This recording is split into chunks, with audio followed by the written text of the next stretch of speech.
Ever feel like, you're just stuck? Like on that hamster wheel, you know the one, right? Just racing through Monday to Friday, and then you finally get to the weekend and you're just toast. Oh, totally. I know that feeling. It's like you're constantly on, always hustling, but are we really living? I mean, is that it? right, like where's the recharge? That's what's got me thinking about this piece someone sent over.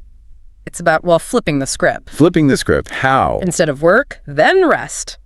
We rest first, then tackle the work. I know, it sounds a little out there. Out there? How so? Like just in a, yeah, right, who has time for that way? A little bit, yeah. But this deep dive, it gets kind of deep, actually. It's using the Bible, like the Old and New Testaments, as these metaphors for life. Okay, I'm intrigued. How did that work? So it points out how, like the Old Testament, it's all about working towards the Sabbath. Work first, then rest. Gotcha. Exactly. But then the New Testament comes along, and it's like, Sunday. That rest, that's your fuel for the whole week.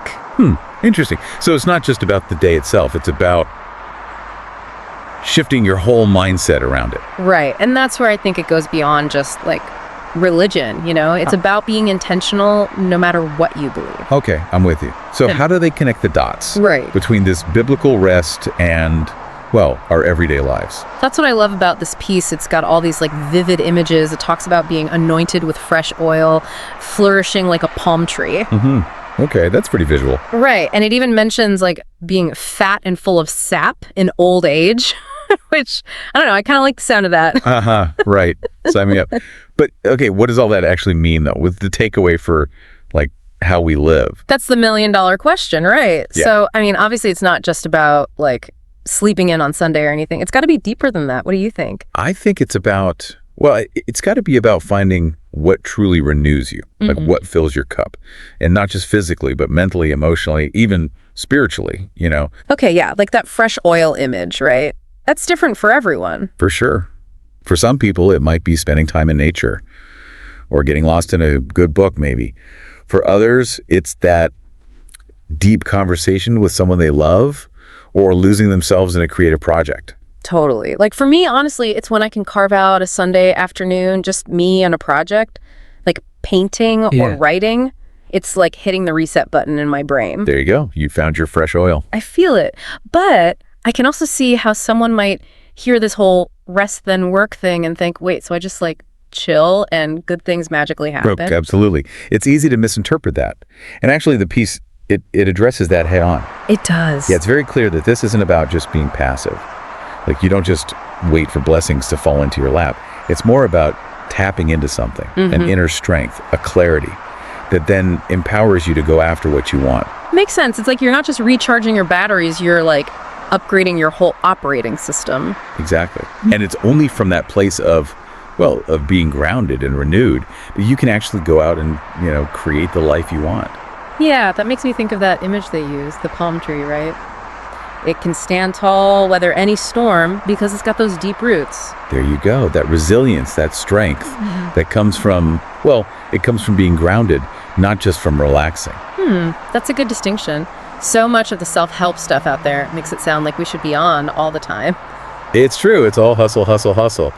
But this feels different. It's like you're saying, when you take care of yourself first, then you can actually handle the hustle. Yes. And not just handle it, but actually thrive in it.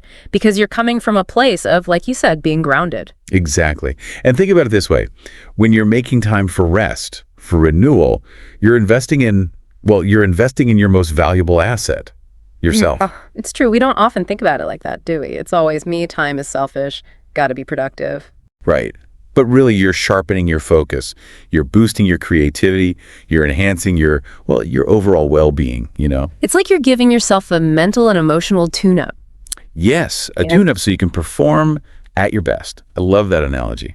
So, okay, let's say someone's listening to this and they're like, all right, I'm sold, rest, then work, got it. But how? What's a good first step? It doesn't have to be this big, complicated thing.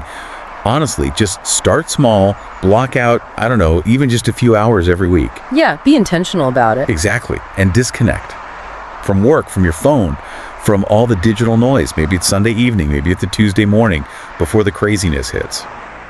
Whatever works for you. As long as you're prioritizing it, making that time for yourself. Absolutely. And during that time, engage in activities that well, that bring you joy, that give you peace, that sense of renewal we keep talking about. It's different for everyone, but you'll know it when you feel it. That feeling of fresh oil, right? Exactly. And, here's the real kicker. This excerpt, it claims that there's always more. More we can achieve, more we can experience, more that life has to offer. Always more, huh? Always. But the key to unlocking it, well, the piece argues it's through this intentional approach to rest and renewal. It's like, that's the secret sauce. Makes you think, doesn't it? What could we do? What could we become if we stopped seeing rest as this luxury, this indulgence? Right. And instead we see it as what? As the essential foundation, the thing that actually lets us build something great. Something to think about this week for sure.